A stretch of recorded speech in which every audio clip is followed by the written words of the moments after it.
So first of all, let me talk about this. I feel like you might be dealing with this person.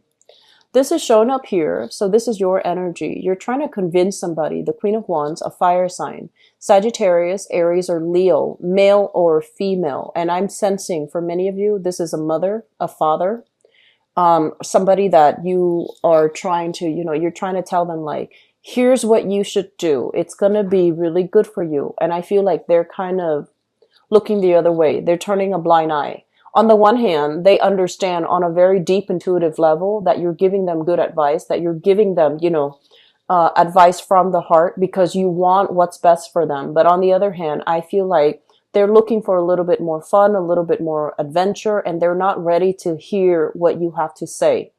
And I also feel as well, this is somebody that I'm seeing an energy of a clique here, like a social grouping where you belong to one social grouping. They're listening to another person from outside of this interaction. Okay, so it's like they have an emotional tie here with somebody else, and they're going to work and make decisions based on the interests of what's good for them as well as what's good for the other person that they might be emotionally invested in. And so I want to say, like, yes, you can talk until you're blue in the face. When it comes down to making the decision, they're heavily influenced by a third party.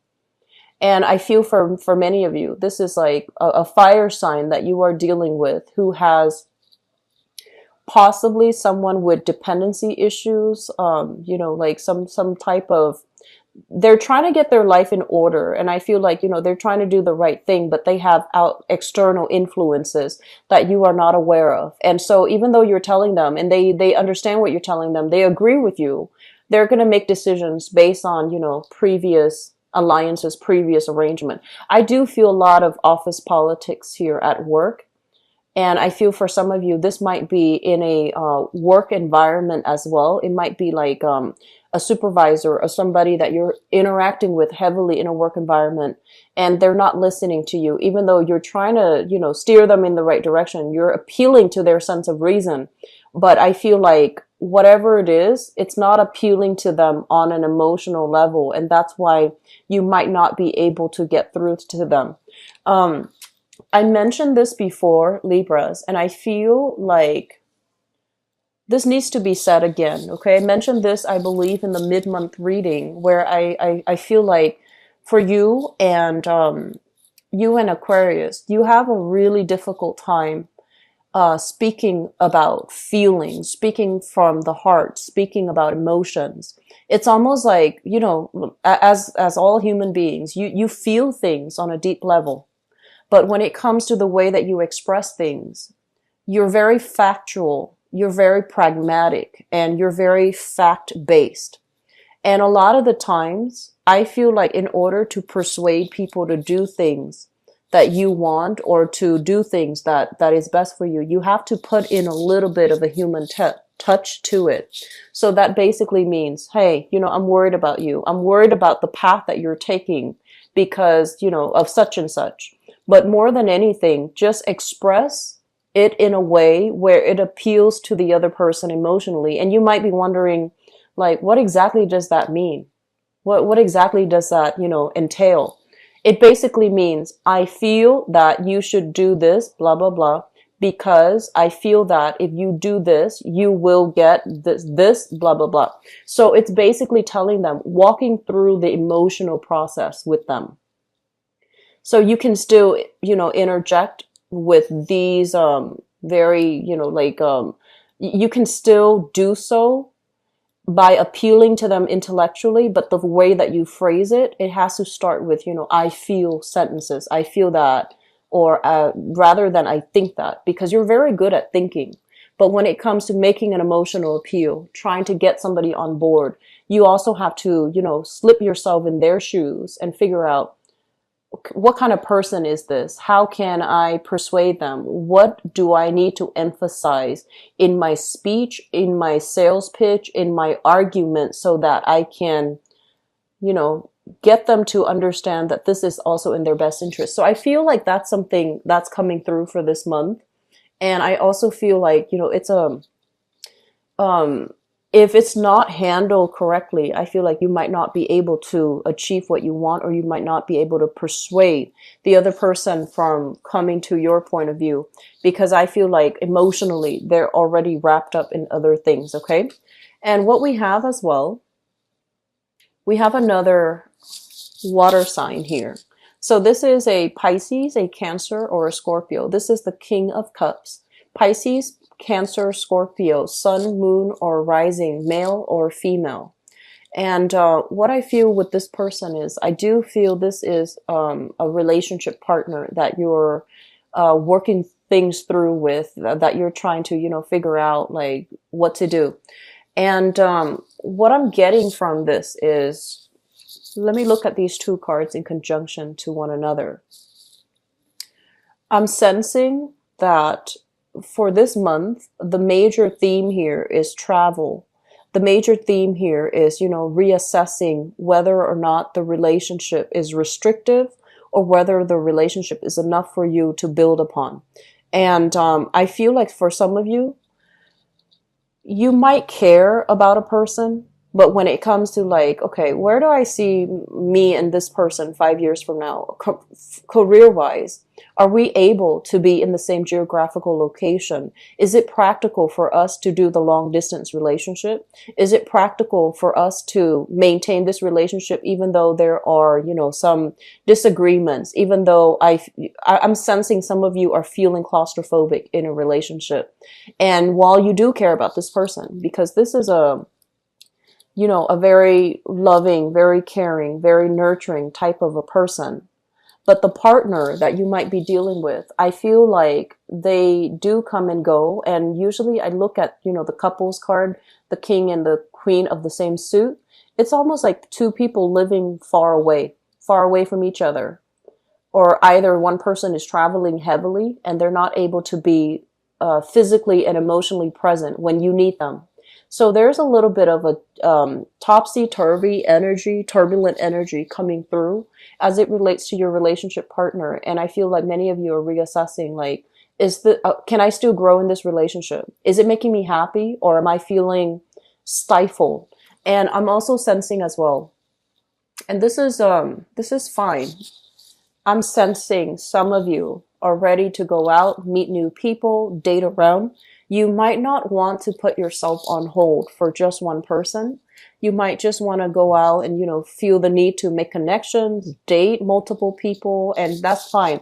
But I do feel that you're caught between what your intellect is telling you, this is, give it another try, give the relationship another try. And you're caught between your emotions, and your emotions basically screams out, I want to explore. I want to live my life. I want to be unencumbered. I want to, experiment a little bit. So I feel like that's what's really happening here. So we do have some inner conflict playing out in your life, but I also feel as well, this is a situation where I don't feel like it's gonna be intense. I feel that it's more overcoming internal conflicts, trying to figure out what is the best course of action for me and what's the best step for me to take right now. So let me talk about the freedom of movement situation. I feel like for the past few months, there were things physically for the past few months. So possibly, in that June timeframe, I feel like there were July. So I feel like there were a few things blocking your path when it comes to like forward momentum, forward movement, even freedom of movement, feeling free to come and go as you please. There was something physically barring your path. For some of you, inclement weather.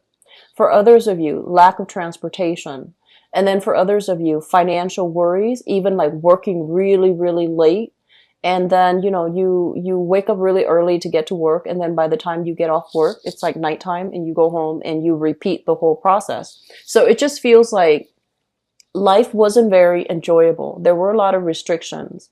And I also feel like you were really beating, kind of like being very hard on yourself feeling frustrated, feeling as if you're not good enough. And I also feel like feeling a little bit, this is a card about a victory. So I'm feeling for some of you, feeling frustrated because you feel like you failed in some capacity.